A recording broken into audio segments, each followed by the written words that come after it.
ఇశ్రాయేలీలందరూ కూడా ఫరో దగ్గర నుంచి విడిపించిన తర్వాత ఫరో ఎప్పుడు కూడా మరలా ఇశ్రాయేలీల వైపు కన్నెత్తి కూడా చూడలేదు. అంటే మరలా మన వైపు ఆ శత్రువు అనేవాడు రాకుండా గట్టి జవాబును దేవుడు దయచేసేవాడై ఉన్నాడు. 8వ వచనం, రక్షణ యెహోవాది, నీ ప్రజల మీదకి నీ ఆశీర్వాదం వచ్చిందా. రక్షణ యెహోవాదే. రక్షణ అనేది మనుషుల ద్వారా కలిగేది కాదు, కానీ యెహోవా మీదే మనకి రక్షణ దొరుకుతుంది. యెహోవా వలనే మనకు రక్షణ దొరుకుతుంది. ప్రభువైన యేసుక్రీస్తు వలనే మనకి ఆ రక్షణ అనేది దొరుకుతుంది.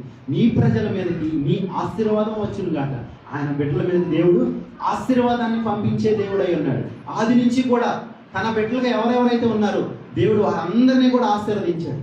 ఆదాము అవ్వల్ని భూమి మీద పుట్టించినప్పుడు ఆదామును అవ్వని పిలిచి, మీరు ఫలించి అభివృద్ధి నుండి విస్తరించి భూమిని నిండించి ఫలించండి అని చెప్పేసి ఆదాము అవ్వలను ఆశీర్వదించాడు.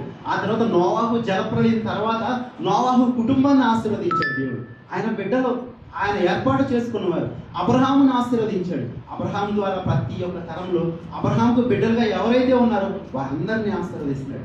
ఆ తర్వాత యేసుక్రీస్తు ద్వారా ఎందరైతే యేసుక్రీస్తుని అంగీకరించి యేసుక్రీస్తు రక్తంలో కడగబడి ఉంటారో వారందరినీ కూడా ఆశీర్వదించే దేవుడై ఉన్నాడు. నీ ప్రజల మీదకి నీ ఆశీర్వాదం వచ్చింది కాక ప్రజల మీద ఆశీర్వాదాన్ని పంపించే దేవుడై ఉన్నాడు. ఆ ఆశీర్వాదం భూ సంబంధమైనది ఎంత మాత్రం కాదు, కానీ పర సంబంధమైన ఆశీర్వాదాన్ని దయచేసే దేవుడై ఉన్నాడు. హల్లెలూయా.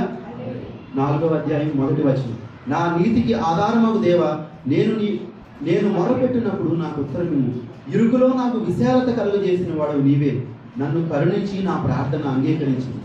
ఇరుకులో నాకు విశాలత కలుగజేసిన వాడు నీవే. దావీదు దేవునికి మొరపెట్టాడు.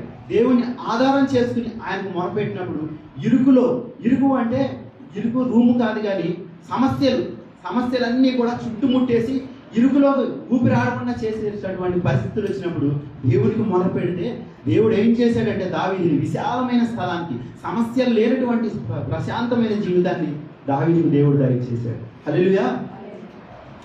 3వ వచనం, యెహోవా